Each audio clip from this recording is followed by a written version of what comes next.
Continue the 100 dresses part 1 from page number 67 after the oral comprehension check.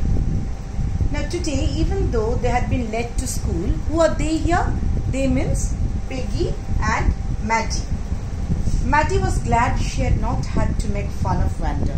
So Maddie didn't want to make fun of, because she is repentant, okay? She is filled with remorse, as she is also a poverty-stricken child. And she also wears clothes given by the other people. She worked her arithmetic problems absent-mindedly, and she is very absent-minded on that particular day, brooding over the same matter. 8 times 8, let's see. She wished she had the nerve to write Peggy a note, and she thinks that she will write Peggy, as Peggy is a very close friend of her, so she wishes to write Peggy that she would not tease her anymore, that was Wanda anymore, because she knew she never would have the courage to speak right out to Peggy, because Peggy always comes first in the class. She is a pretty girl and she is an affluent girl. That's why Maddie submits to her, and moreover she is a very close friend of Peggy. Hey Peggy, let's stop asking Wanda how many dresses she has. But she couldn't. When she finished her arithmetic, she did start a note to Peggy. Suddenly she paused and shuddered. Suddenly she trembled. Shuddered means trembled. She pictured herself in the school year at a new target, and she thought of herself. Maddie started thinking of herself, that she also is a poverty-stricken child. If she becomes the target of others in this way, the way she is teasing, the way Peggy and Maddie, both of them are teasing Wanda, in this way, if the other children start teasing her, then what will happen? Thinking all this thing, or this haunting fear, makes her panic-stricken in such a way that she shudders. Okay, she trembles. Peggy might ask her where she got the dress that she had on, and Maddie would have to say it was one of Peggy's old ones that Maddie's mother had tried to disguise with, turn your page, new trimmings, so no one in room 13 would recognize it. So she was afraid of Peggy also, that one day Peggy may also ask her about her dress. If only Peggy would decide of her own accord to stop having fun with Wanda. So she didn't say anything to Peggy. Oh well, Maddie ran her hand through her short blonde hair as though to push the uncomfortable thoughts away. Now, Maddie ran her hand through her short blonde hair, though to push the uncomfortable thoughts away.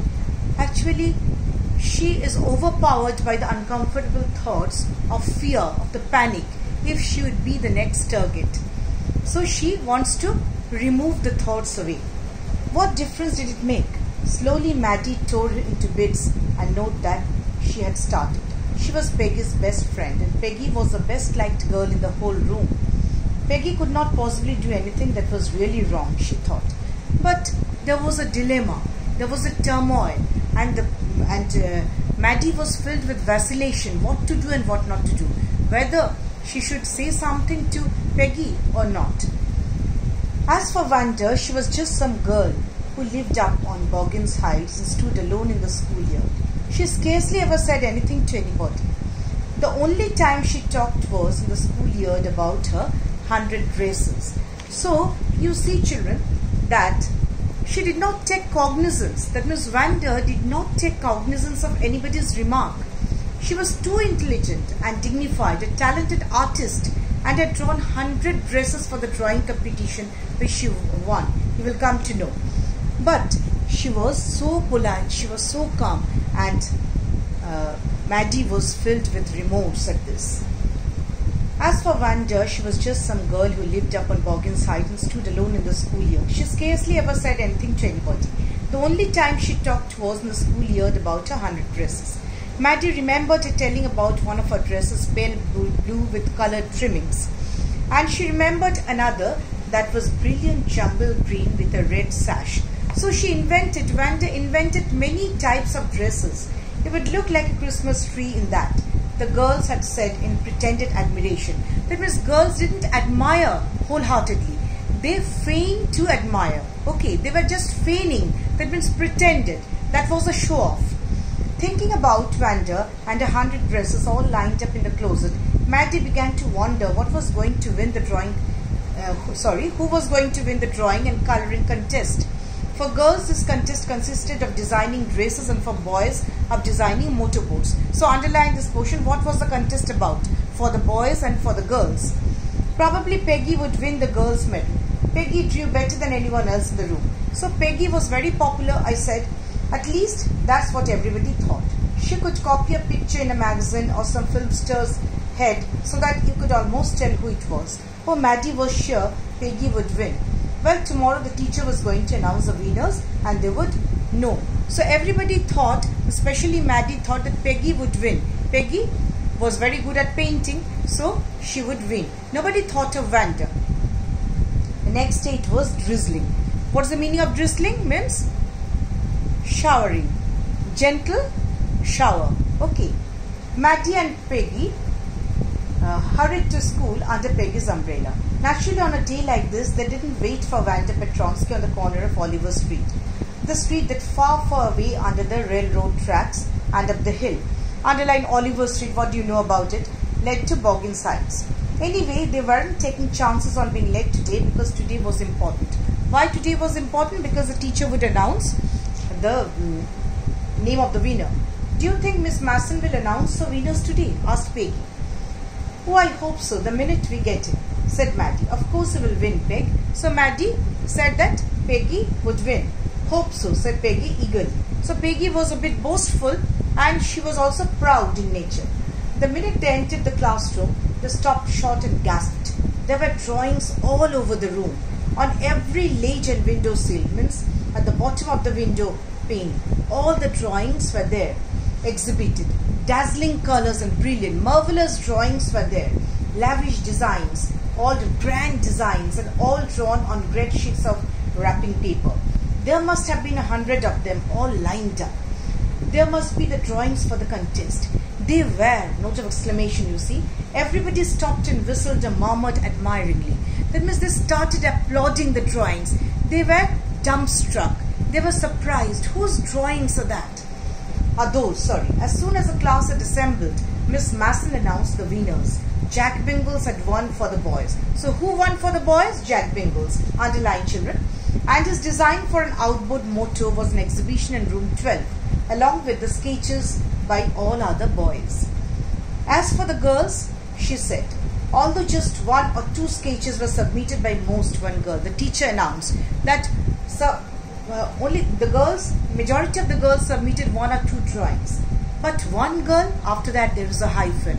So suspense is created and room 13 should be proud of her.